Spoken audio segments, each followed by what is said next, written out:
My name's Neil Armstrong, I'm Commercial Director for Tribepad, and I'm going to take you through a short presentation of some ideas of how we think technology can help you through this difficult time, while candidates are locked down at home and recruiters and hiring managers are locked down at home as well. So a quick word on Tribepad just to introduce us. We're a recruitment software specialist if you haven't come across us. We're well known for our global applicant tracking system, which is used by more than 20 million people in every country on the planet. It's got an integrated onboarding, video interviewing and CRM system, and we have a freelance management system that's used by the BBC for all of their contractors. Our team is our top priority, so right now everybody's working from home, working together, keeping things moving for our clients. Because we always put our clients first, we've grown through recommendation over the last 10 years.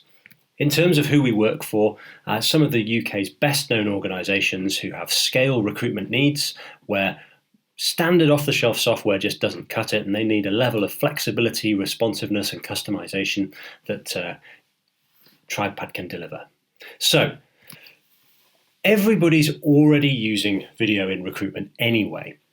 So we did a survey last year where 72% of recruiters said that they were actively using video in their recruitment process, and 85% of them expected that use to increase. Of course, what we've seen in the last week is an absolute exponential boom in people using recruitment to replace face-to-face video interviews. So let's have a quick look at the different kinds of video interview first and how they might be useful for you in this difficult time. There's lots of different video providers out there.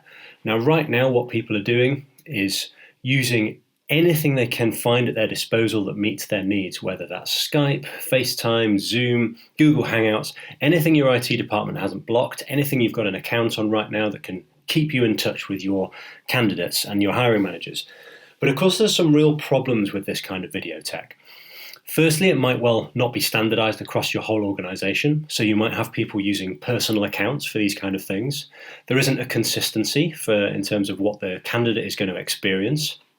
There's also some real compliance challenges in terms of where is this data being stored? Is it on personal devices, on personal accounts? There's also an issue of compliance from proving the decisions you've made in the recruitment process. Are you able to evidence the decisions that your hiring managers have made if they're later challenged by unsuccessful candidates later in the process? So, of course, there are a huge number of specialist video recruitment software providers out there.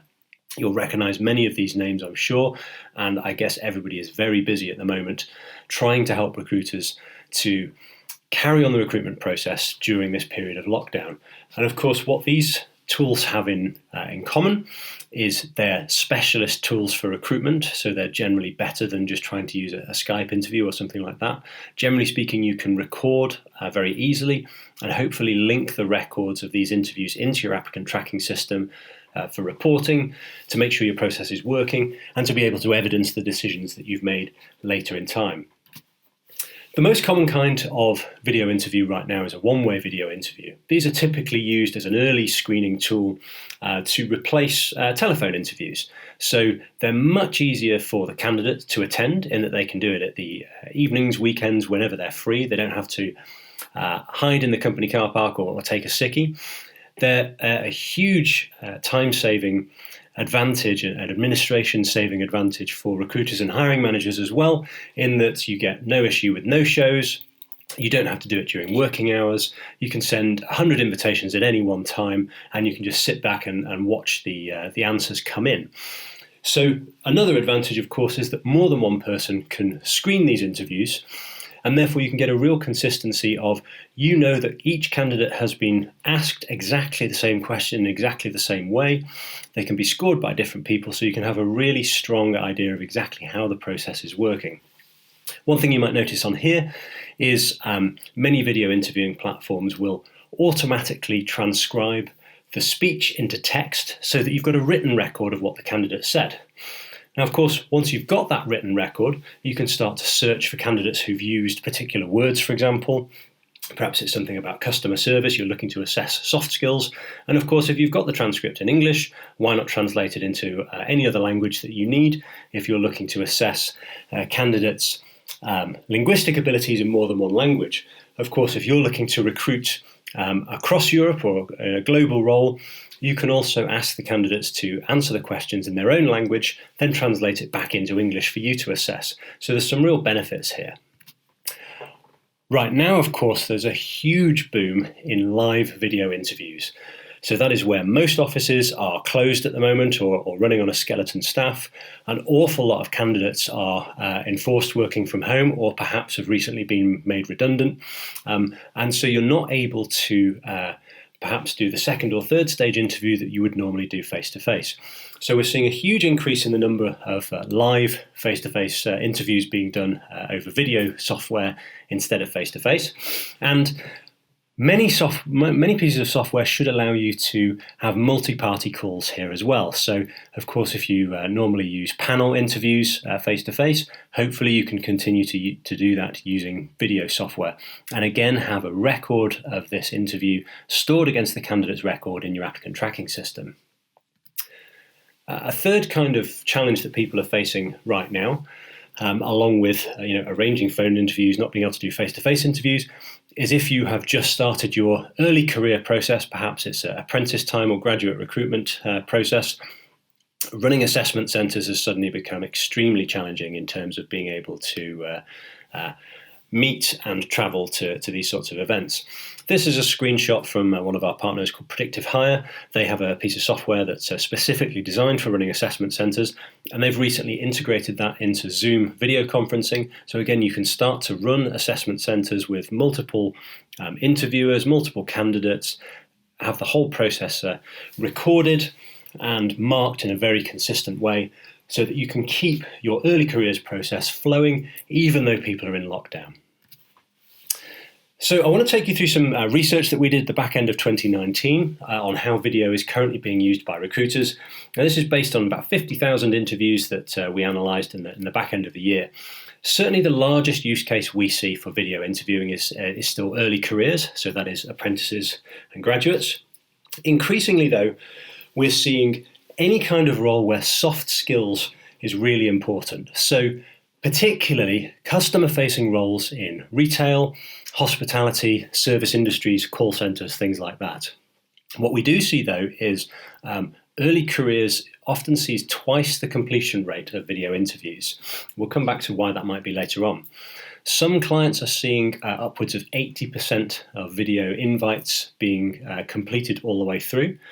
But sometimes, particularly when video interviewing is used too early in the process, that can be as low as 11%.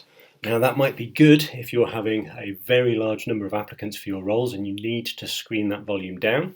On the other hand, if you're looking to get as many people through the process as possible, how you use video interview and where you use it in your process is crucial. So let me take you through some of the data that we've got.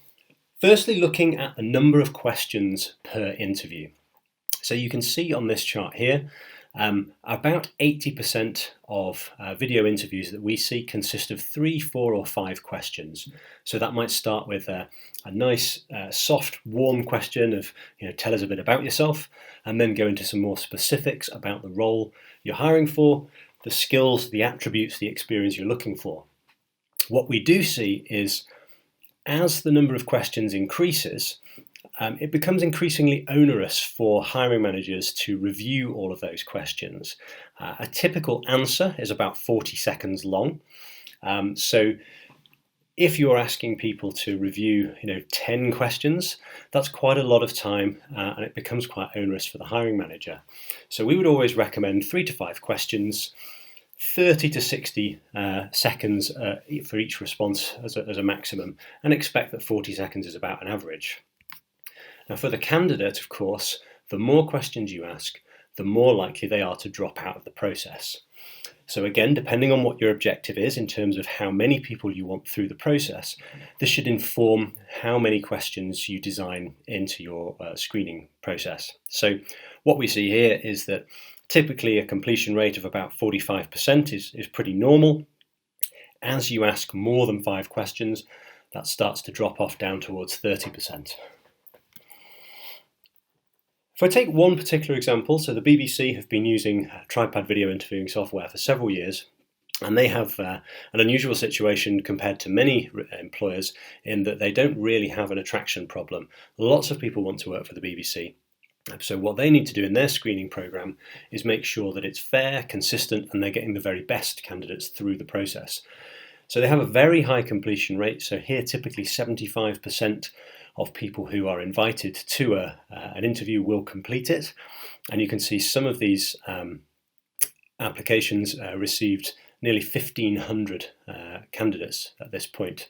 So the BBC used video interviewing last year on about 43 different early careers schemes, and they had about 9,500 completed video interviews.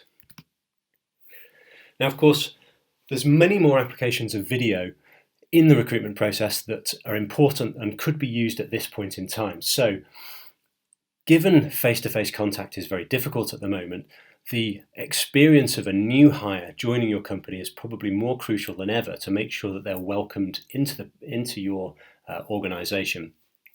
So lots of organisations are already using pre-boarding and onboarding systems, and video is a really important part of that in terms of perhaps a welcome message from the CEO, perhaps some videos of previous joiners and how they've progressed in the organisations. And increasingly we're seeing a trend towards personalised videos, perhaps of the department manager, showing a quick tour of the team, a welcome from some of your new teammates. Lots of things that you can do to bring more human contact into the recruitment process while it's so difficult to actually get that face-to-face time. Now, in terms of video notifications, if you've had your car serviced recently, you may well have had one of those little videos where the mechanic will go under your car, show you your discs and pads and brakes, and show you the oil that they've changed. And it's a really nice touch, and it gives you confidence in the work that's been done. So again, during this time of lockdown, why not use video more in your process to increase that human contact with your candidates in terms of giving them updates and progress news on what's happening. But also this can be used for hiring managers. So if the hiring managers are remotely trying to do interviews, why not record a short video on best practice of how to do a video interview? Send it out to your hiring managers, help keep that contact going so that your recruitment keeps flowing through this difficult time. One other thing that we're seeing a real increase in the last couple of weeks is organisations who are using recruitment bots on their website. So as more and more candidates are at home seeking jobs, seeking answers to queries, that becomes quite onerous. So you can use recruitment bots to answer frequently asked questions, and some of the better recruitment bots out there will actually allow candidates to start the application process, answer job-specific questions, perhaps even start a video interview from their smartphone during the process that they're going through in searching for a role. So there's lots of people searching for lots of jobs right now, and you want to capture as many of those as you can. Finally, if we take a look at what's around the corner, several different video interviewing platforms can already use emotional analysis, facial recognition, perhaps understanding of gestures, to try and make some predictions around the suitability of the candidate and their interest in the role. I think what we would always argue is that the black box shouldn't be making a decision about your candidates. There's some really interesting tools out there that promise auto shortlisting. We're quite skeptical of that on the grounds that speech recognition is still not an exact science. If you have a perfectly quiet room and a very well-spoken candidate, you might get 98% accuracy. If you've got a slightly noisy room, somebody with speech difficulties or somebody with a strong regional accent, the accuracy of what they've said drops pretty dramatically. And I think making automated decisions on that data that might just be fundamentally wrong is something that recruiters should be skeptical and wary of. So we would always argue that your software shouldn't be replacing human decisions. What it should do is be giving you as a recruiter more information, more evidence to make your decision on, rather than taking the decision out of your hands, particularly if a few months from now we've got to justify why those decisions were taken, and if we don't understand why a candidate was rejected, that's going to put us in a very difficult position. So to close things out, I hope this has been useful and hope this has given you some ideas of how you can use video while you're at home and your candidates are at home. Video is booming right now, particularly with the coronavirus. We're seeing some huge increases in the use of video. Your hiring managers are already doing video interviewing anyway, but perhaps they're using tools that you're not in control of. Perhaps they're storing data in places that you're not in control of as well. You can have some real benefits in terms of engaging with your candidates, delivering that human contact, and delivering a consistent and fair candidate experience throughout the process. And by keeping it consistent and fair and having control of it, you can also measure and adjust for any issues in unconscious bias through the process that might be hidden by people just doing Skype interviews that aren't recorded in your applicant tracking system. There's far more to video than just video interviewing, of course. Video in job descriptions, video in onboarding, video updates. And the tech is getting smarter all the time. So auto shortlisting is coming. It's there in some places already, and more information will be available to recruiters to make even better decisions. But nothing replaces proper human interaction. And at this time when people are feeling isolated, feeling stressed about their earnings and wanting to earn money, we've got a great role to play in recruitment to make that human connection and make things easier for candidates. So I hope that was useful. If you'd like to know more, please visit our website at tribepad.com. Thank you very much.